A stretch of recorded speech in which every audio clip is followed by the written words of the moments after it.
have to have in mind that our typical customer is a financial institute or even a bank. So we have to have security by design from the start. And security for us, it's a matter of culture. We have a multi-tenancy design to our system. So we have to address customer pain points while still trying to maintain a general product strategy. That's also a challenge that we live with every day. If you're a startup and you're trying to make a difference, you have to be agile and fast as well. So you have to be, of course, deliberate in what you build, but you have to be bold enough to explore new approaches.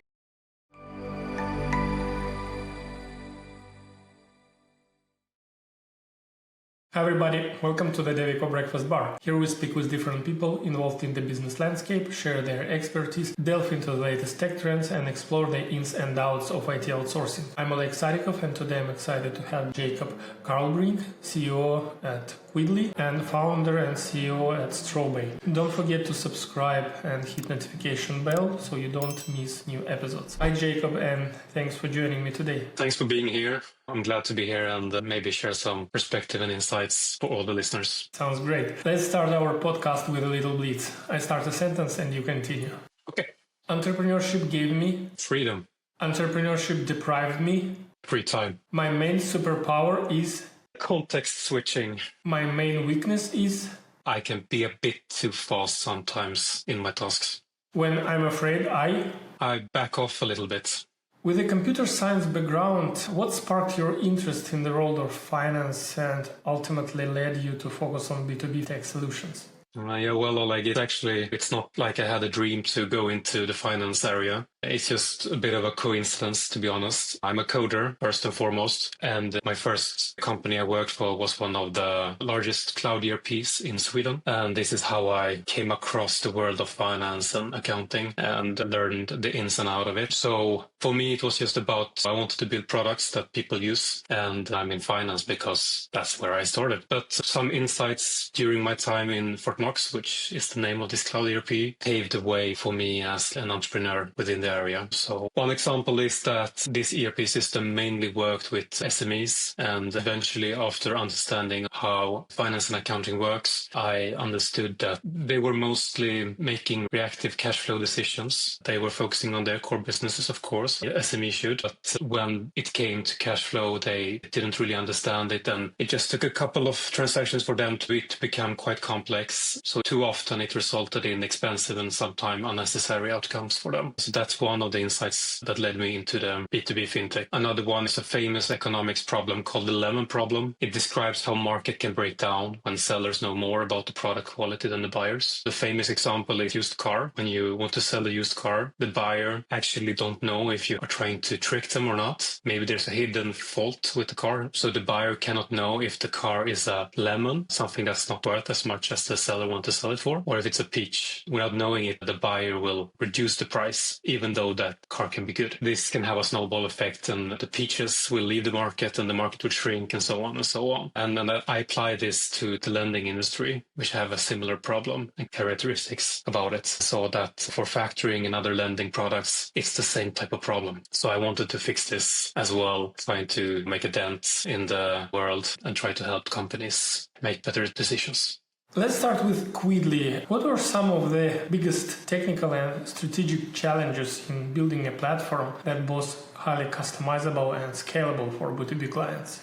There are so many challenges, of course, as probably your guests have everyone mentioned to you. But if I go to the core of the challenges for us is that we made an early strategic decision to build our own ERP system from scratch, which at that time seemed like a good idea. And it's still a good idea. We're really, really happy about it now, but it was a huge endeavor. We basically had to re-engineer an accounting and a customer ledger system from code row zero. And that was a real challenge for us. So at the same time as we had to go to the market with some unique selling points, we had to address all of these must-haves that you can't live without. But today we're really happy about it because we have full control over our platform and we own all the IP. So we own delivery from start to end. So that's one issue we had. And of course, we have other as well. We have a multi-tenancy design to our system. So we had to address customer pain points while still trying to maintain a general product strategy. That's also a challenge that we live with every day. That's a few examples. How do you keep Quiddly platform both secure and agile, especially when integrating with so many external systems and APIs? We have to understand the question that it's regarding the external APIs, but we have to have in mind that our typical customer is a financial institute or even a bank. So we have to have security by design from the start. And security for us, it's a matter of culture. People have to live with having security, thinking about security all the time, and you have to try to adopt that into the organization. And after you manage to do that, you can start with tooling. And we're not saying we're there yet, but we're trying every day to make everyone think about taking secure decisions. One of our values is to do calculated risk taking, because you can't be too secure. And that may be a bit controversial to say, but if you're a startup and you're trying to make a difference, you have to be agile and fast as well. So you have to be, of course, deliberate in what you build, but you have to be bold enough to explore new approaches. And you have to ask when in doubt. And that's what we try to make everyone live by in Quiddly.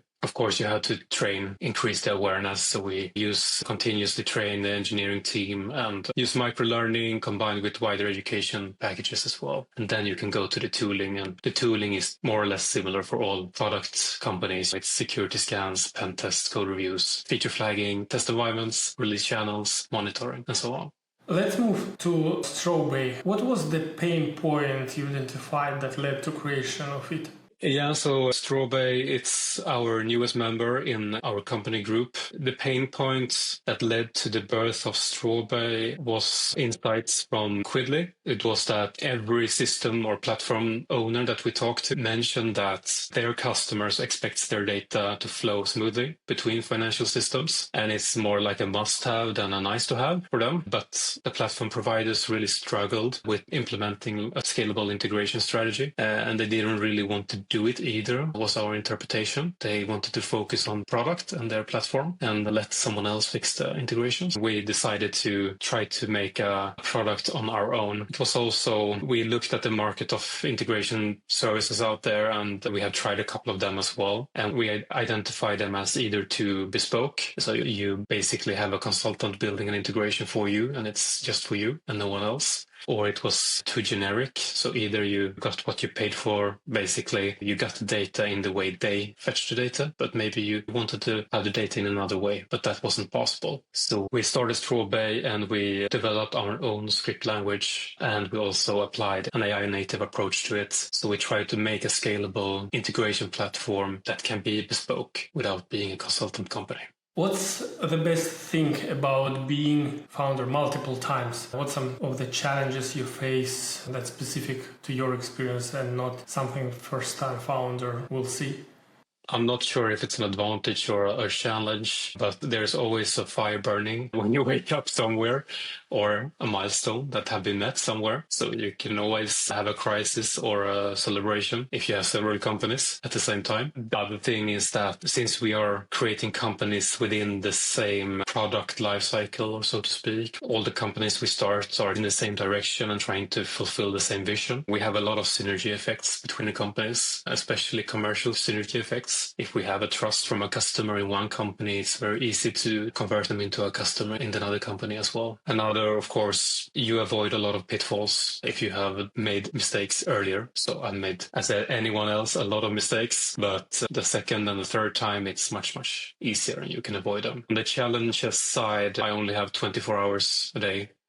I have to allocate them all of us, yeah, for sure. And I have to allocate them somewhere, and allocating the appropriate focus to each company can sometimes be a bit challenging. Also, avoiding overconfidence bias from past wins can be a bit of a challenge. And also on the opposite side, fearing past losses and making that affect you can also be challenging. What leadership principles guide you in managing two distinct yet related companies? How do you balance the focus and priorities for each? I know that we have covered in the previous question already, but for me, I always thought that if you're managing two companies, then you're definitely losing focus. There cannot be something in between.